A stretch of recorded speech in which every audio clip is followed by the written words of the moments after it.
Hello, everyone, and welcome to Dreamleapers Inspiration. I'm your host, Harriet Cole. As always, honored to be here with you now, whether now is in the moment live or on demand, because we love that technology allows us to do this. I have to tell you, I have been running into people all over who tell me that they do tune in to this broadcast of Dreamleapers as well as our Saturday interview series. And I just want to say thank you. I'm so grateful that people do tune in and that it is worth your while, as my mother used to say, to tune in and fill your cup, I hope.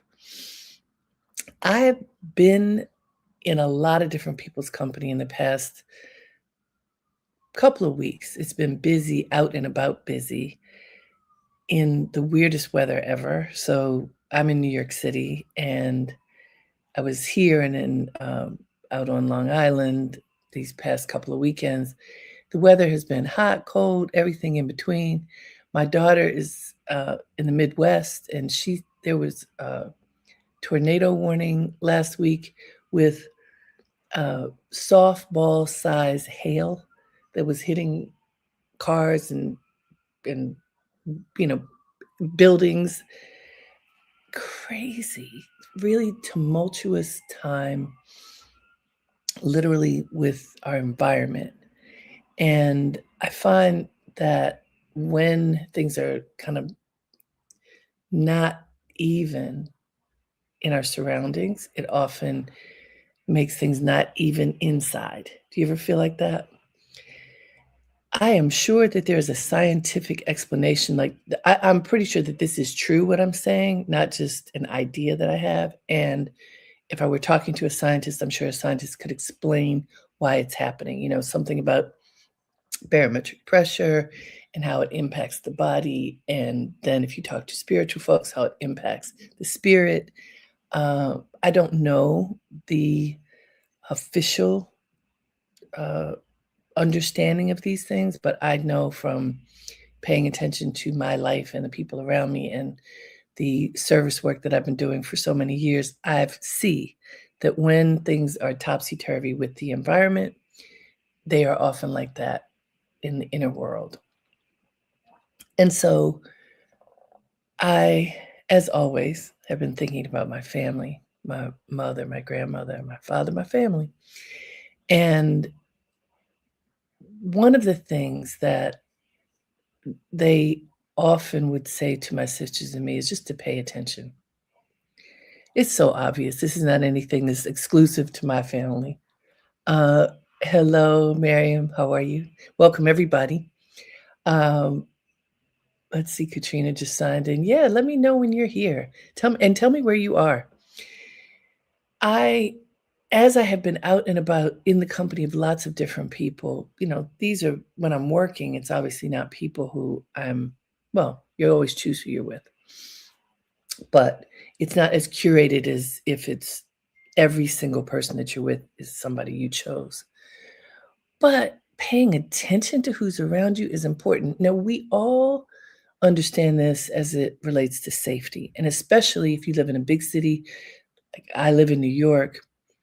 I remember now. So what I was going to say is, you have to pay attention to your surroundings when you're in a big city and there are a lot of people. When I first moved to New York, which was many moons ago, I was 23, I think. I'm from Baltimore. I lived in Washington. So Baltimore in particular is a very friendly town, or at least where I was. And it was bad manners to walk, like if you faced someone and as you're walking down the street, you greet the person. It was incredibly rude to walk past the person and not say good morning, good afternoon, good evening, something. Eye contact, a smile, something. It was just considered the height of bad manners to do that. And so I was working for Essence when I first moved to New York. And at the time, Essence offices were in Times Square. And Times Square at the time was not like the Disney-esque looking place that it is today. There were many XXX stores, where they showed porn, where they sold VHS tapes of porn. It was seedy. There were a lot of people who were without, a lot of people addicted to drugs, a lot of sadness and desperation. And at the time, I was in New York. I was so excited, and I get off the subway and walking down the street going to my office, and I would walk by people and say hello. So if just the Baltimore in me, somebody passed me, and I would say good morning, good afternoon, good evening with a big smile on my face, just like I have now. And then people started following me. They would follow me down the street. They would try to talk to me, ask me for money, whatever it was. And I didn't have any money to give them, so I wasn't giving money. But I realized I wasn't being discerning. I was I was doing something I had learned that was good manners, but wasn't being discerning, and that was dangerous. In this particular town, when there are thousands of people crossing your path, if you're out and about, it is not appropriate to greet everyone. Depending upon the environment you find yourself in, determines how you engage people. And I didn't really know that then because I hadn't learned it yet. In Baltimore and Washington, where I had spent time, um, that wasn't the case. You could greet people and feel safe, at least in the places where I was. I just want to stop for a moment and say hello to the folks who have tuned in. Let's see, we have Photo Soul Media. I love that handle. And let's see, Jackie Ivory, you're in Milwaukee, near my daughter. Let's see. Hi, Virginia. I haven't seen you in a minute. And by the way, in a few minutes, anybody who wants to come on and talk live with me can do so. Fallon will put the way you can do it. You can sign in through my website, and we're inviting people to participate in the conversation if you would like.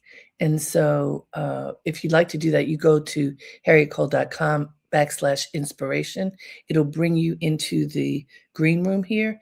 And when it's time, I'll bring you on. Literally, you and your face and your voice can come on and talk with me and with those gathered. We used to do this last year and realize we haven't been doing it this year. So if you would like to participate in this conversation, you're welcome to do so. You come in now, and I'll bring you in at the appropriate time.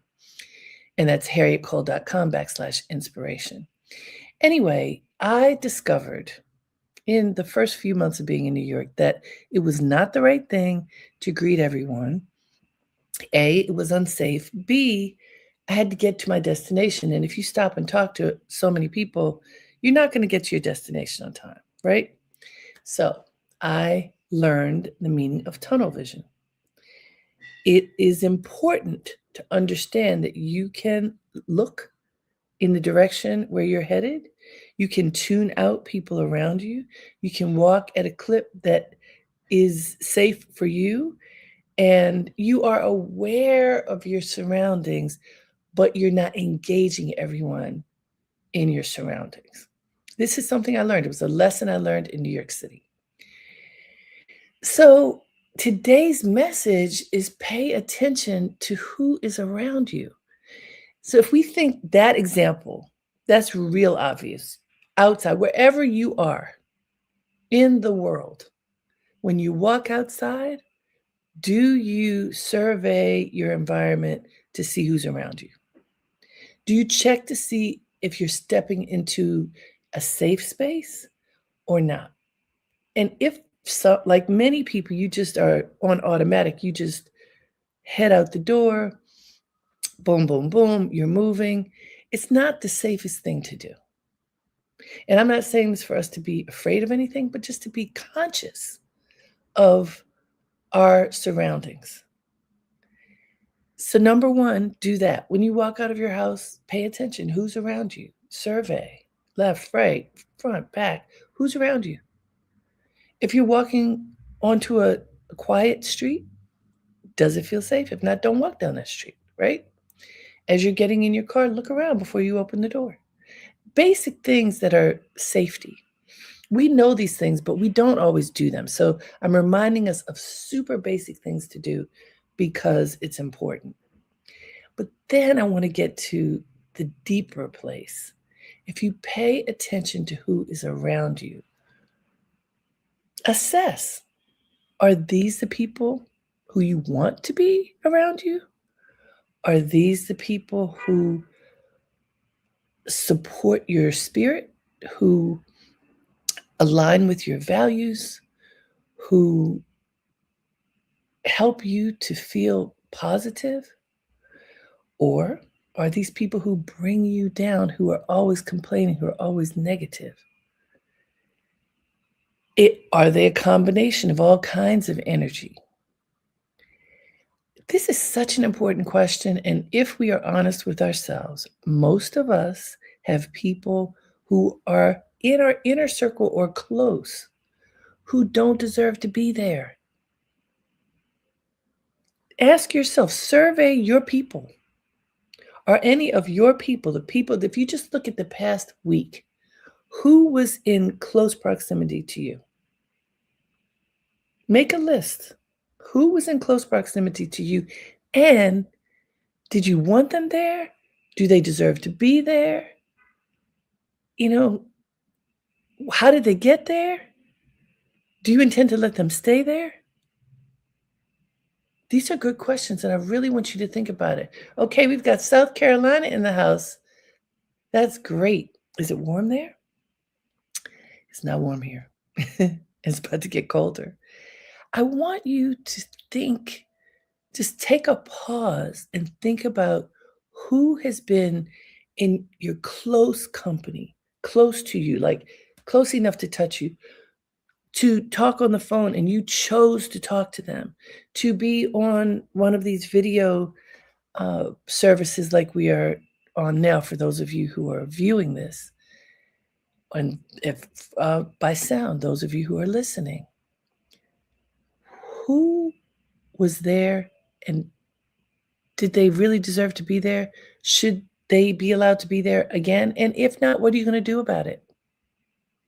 So many of us allow people to be in our inner circle when they don't deserve it.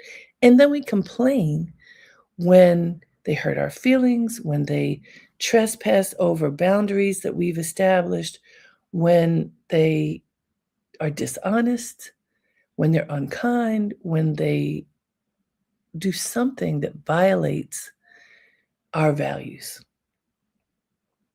And we get mad at them for being themselves, because usually people show you who they are and how they are. I write an advice column, and I got a question this week from a young person who was saying, I believe it was a woman, who was saying that she and a friend had talked about going on a trip together. So for any of you who have taken a trip, like a vacation of some sort together with a friend, a vacation costs money. So it costs money and time. You're carving out time to go somewhere you don't want to go by yourself. You're going to go with a friend. This is what this person had said she was going to do, but she was reluctant because she does not want to be the organizer. And she told this to the person who was pushing for them to go on a trip together. And the other person said, "Oh, of course, I'll help. I'll do, even though I don't usually do that, I'll do it." And getting closer to the deadline for organizing activities and different functions of the trip, that other friend, who never organizes anything, hadn't organized anything. And so the person writing to me was frustrated. I knew I shouldn't have agreed to go on this trip with her. I don't want to be the one in charge. I don't want to be left with all these things to do. It's not fair. I'm mad at her, blah, blah, blah. As I read the letter and contemplated what was being put forth, what it was clear to me is that the person who was complaining, the writer of the letter, was mad because her friend was being herself. Her friend doesn't organize things, doesn't plan things, doesn't make reservations, doesn't research to figure out how to do whatever it might be that needs to be done, even when prompted. So why would you expect her to do it now? Why are you mad at her for being herself? Good question, right? Now, should she go on a vacation with her? It depends. If she wants to go and she's willing to do the things that her friend is not going to do without having an attitude, sure. If not, maybe she needs to go with somebody else. But to be mad at this person for being herself, in a way, is delusional because you're not being honest with yourself. Just because you want somebody to be a certain way doesn't mean they are that way. So pay attention to who is around you. Do they deserve to be there? Is this who you want to curate into your intimate circle? Right? Fair question. We get mad so often at other people for being themselves instead of realigning ourselves to figure out who we want in our inner circle and why, and who don't we want. So, the quote for today, I often spend glorious time looking up quotes, finding things that wonderful people have said so that we can unpack the quotes. And this time, I didn't have to look anywhere. It's something that I've repeated many times. It comes from my grandmother. It is keep good company. My grandmother and my mother say it. Actually, at first I was going to say Carrie Freeland via Doris Cole. My mother is Doris Cole. But the originator in my world of this saying is Carrie Freeland, my grandmother. So I'm just straight up giving it to her because she gave it to us. Keep good company. Simple, profound. What does it mean? When we keep good company, we curate our lives. We don't just let anybody in. And we don't have to be mean about it at all. We can just be clear. Some people get to be in and some people don't.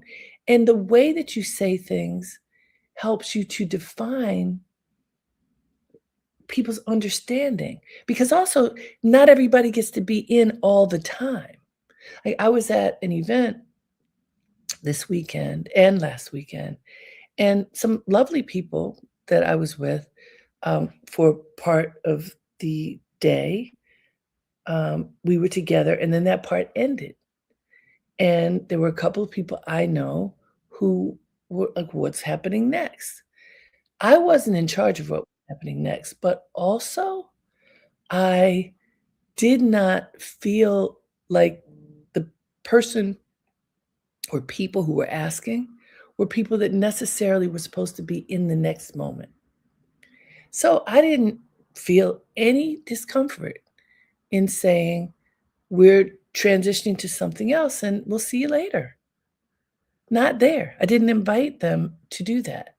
You don't have to feel bad about curating an experience. Some people get to come to one thing, some people get to come to another. It's okay. It doesn't mean that you are being mean, right? It just means that you are being clear. You're keeping good company, curating good company happens moment to moment, right? Say, by the way, if anybody wants to join this conversation, you can go to harrietcole.com/inspiration and come on and talk with me. If you'd like to give an example of what it has meant for you to keep good company, or even when you haven't done it and how you had to pay the price. So I have plenty of stories of how when I didn't do it, I had to pay the price. I've told this one that I'm going to tell you right now many times, but it's a good reminder for me. Some years ago, I grew close to someone really out of proximity. And by the way, she's a lovely person, very accomplished, very creative. My hat is off to her in terms of all the things that she's been able to do in her life. Very dynamic person. And we became close because of proximity. We know some of the same people. We were moving in the same circles. We lived near each other. And so it was a very natural kind of flow to be in regular conversation with each other. And we became friends. The thing is, I realized something about myself. I'm very sensitive. Sensitive, and for any of you who know me or just even hear me here, I'm also very strong. So sensitive doesn't mean not strong. But it matters how people talk to me. It matters when I like to receive feedback in a loving way. I know what I appreciate. And this person doesn't communicate during tender moments in ways that I appreciate. And I know that. But we had become close. And so there was a moment when things weren't going so well for whatever reason in my world. And I confided in her. And she ripped me a new one. She was unkind, in my estimation. She was very harsh, very direct, like straight, no chasers. There was no softness about it. And it did not help me because I prefer and appreciate tenderness around tender things. And I lashed out and I told her how she hurt my feelings and I didn't like that. And she's like, it all backfired. And I was really mad at her for a while. And I retreated. And in my contemplation about this, what I realized is that this was really my fault. That is so hard to accept, by the way, if something's your fault. I let her into my inner circle. I didn't have to do that. By the way, we're still friends, but not like that. I don't confide in her because I can't trust my heart to her. I didn't say that to her. It doesn't matter. It's an issue for me. I'm the one who had to deal with it. I didn't have to make some great proclamation to her. I had to make the proclamation to myself. This person is not the person for me to share the tender moments with because she doesn't know how to hold my heart. Ask yourself, who are the people who may be part of your intimate world who don't belong there? Are there people who don't belong there, who don't deserve to be there? And also, because even more refined, not everyone who's part of your inner circle serves the same purpose, right? So one person may be good for one type of engagement, and another may be good for a different type. So when you're curating your company, this notion of keep good company and curating the company that you keep, why are people there? Now, many of us just say, I love them. What does that mean? What does love mean? It's such a big but unclear term. And so there's some people who are there and you care about them deeply and you may not even know why they're there, just your heart is open to them. And when that is the case, it doesn't mean that they need to go, but you need to understand what is your relationship with them and what are the boundaries around that relationship. There are boundaries in all relationships. There should be. You should have boundaries for yourself as to what is okay for your engagement with other people, and there's nothing wrong with that. And this notion of keeping good company, people don't necessarily get a lifetime pass on the good company. If their behavior changes, if something they're doing is not working, maybe they have to be put in the outer circles for a bit. I have a friend who has a very close friend, and they are two really strong personalities. And sometimes it's just too much. And they have to kind of retreat to their corners and be still. Like, I can't be in your presence right now. I need to rest. I need to replenish. You are too much right now. I need us to back away for a minute. You can do that. If you have control over yourself, you pay attention to who is around you and determine who gets to be in your inner circle. And when the dynamics change, you are going to be so much happier and have so much more peace. Don't keep relationships out of guilt. Don't keep people around out of convenience. Be more respectful and attuned to your own being, to your own heart, so that you make smart choices. That's what I tell my daughter all the time. Make smart choices. Make smart choices for yourself, for the community that you have cultivated. And if people don't deserve to be there, don't keep them there. Sometimes you have to tell them. Sometimes you can just walk away. Sometimes you just don't include them in those more intimate experiences. Sometimes you don't have to say a word. It's just what you do. I hope this is resonating with some of you. You can write to me in the chat box and tell me, are you recognizing that there may be people in your world who need to go? That there may be people in your inner circle who don't deserve to be there?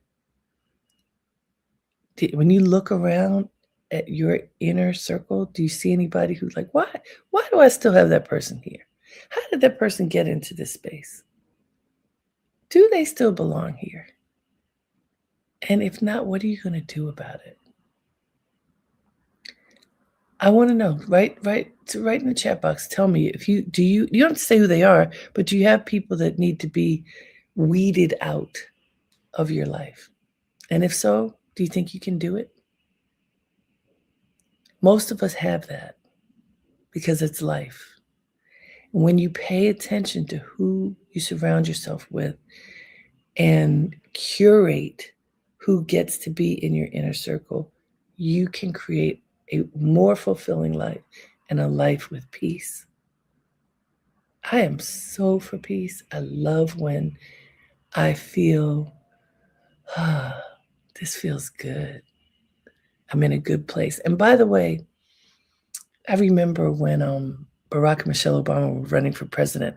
I was on the leadership team at Ebony at the time and got to spend some good time around the Obamas. And Michelle Obama said, as they run on the run up to the election, that at this point in her life, she could not welcome more friends. You know, it's hard to know who your friends are when you're in the public eye. It's hard to know, hard to curate that at that time. So she was holding on to the people she was really close to, and that was going to be her curation. I thought about that and thought, I understand. And also, I'm grateful in my world that I can still welcome people in. And she may now, that was a long time ago. But like in the past year or so, I've made a couple of very good new friends. And, you know, my mother used to say, you can count your good friends on one hand. She was lucky. She had like 2 hands full of friends. When she turned 95 at her birthday party, there were 10 elders who were close to each other who were between 94 and 100. So she was really fortunate. But she said, don't expect that. A handful is enough. I'm fortunate to have a little bit more than a handful of very close friends. And I have made a couple of friends in the past couple of years who I consider like family. And we have marveled at it just this past weekend, how wonderful it is to have welcomed into the fold people who are new and full of light and love and positivity and who feel right for now. If it happened for me, that means it could happen for you. You can cultivate that garden until you leave the earth. Make sure you fill your world with who you deem to be good company. And if they are not, however you need to release them from your inner world, do so.